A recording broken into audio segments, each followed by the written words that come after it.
আগামী জাতীয় সংসদ নির্বাচনে বিএনপির মনোনয়ন লড়াইয়ে মাঠে নামছেন চলচ্চিত্রের নায়িকা গায়িকা কণ্ঠশিল্পী ও সাবেক ফুটবলাররা। মনোনয়ন পেতে নানাভাবে চেষ্টা তদবির চালিয়ে যাচ্ছেন তারা। তারকাদের মনোনয়ন দেওয়ার অতীত রেকর্ড নেই বিএনপির। তবে আগামী জাতীয় নির্বাচনে বেশ কয়েকজন স্বনামধন্য তারকাকে নির্বাচনী মাঠে নামানোর জন্য সাংস্কৃতিক অঙ্গনের সঙ্গে জড়িত দলটির নেতারাও প্রচেষ্টা চালাচ্ছেন বলে জানা গেছে। একাধিক সূত্রে জানা গেছে, আগামী নির্বাচনকে সামনে রেখে বিএনপি ঘরানার বাইরেও সাংস্কৃতিক অঙ্গনের বেশ কয়েকজন তারকাকে দলে ফেরাতে ভেতরে ভেতরে কাজ চালাচ্ছেন দায়িত্বপ্রাপ্তরা।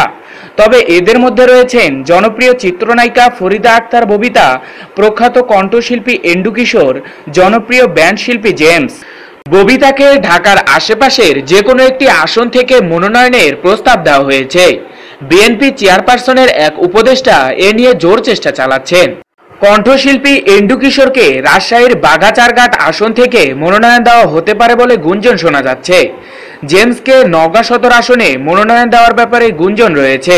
বিএনপির রাজনীতির সঙ্গে যেসব তারকা রয়েছেন তাদের মধ্যে এবার দলের মনোনয়ন প্রত্যাশীরা হলেন চিত্রনায়ক অমিত হাসান, কণ্ঠশিল্পী বেবি নাজনীন, মনির খান, কনক চাপা, রাজিয়া পারভিন, কণ্ঠশিল্পী নাজনীন মুনিরা ন্যান্সি, টিভি উপস্থাপিকা কাজী জেসিন, জাতীয় ফুটবল দলের সাবেক অধিনায়ক আমিনুল ইসলাম, চিত্রনায়িকা শাহরিয়ার ইসলাম শায়লা ও আরও অনেকেই। কণ্ঠশিল্পী বেবি নাজনীন নীলফামারী জেলার সৈয়দপুর আসন থেকে মনোনয়ন চাইবেন।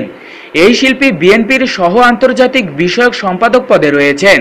চিত্রনায়ক অমিত হাসান টাঙ্গাইলের একটি আসন থেকে মনোনয়ন চাইতে পারে বলে গুঞ্জন শোনা যাচ্ছে। কণ্ঠশিল্পী কনক চাপা সিরাজগঞ্জের একটি আসন থেকে মনোনয়ন প্রত্যাশী।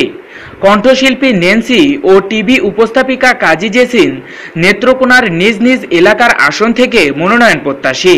ফুটবলার আমিনুল ঢাকা 15 আসন থেকে মনোনয়ন চাইবেন।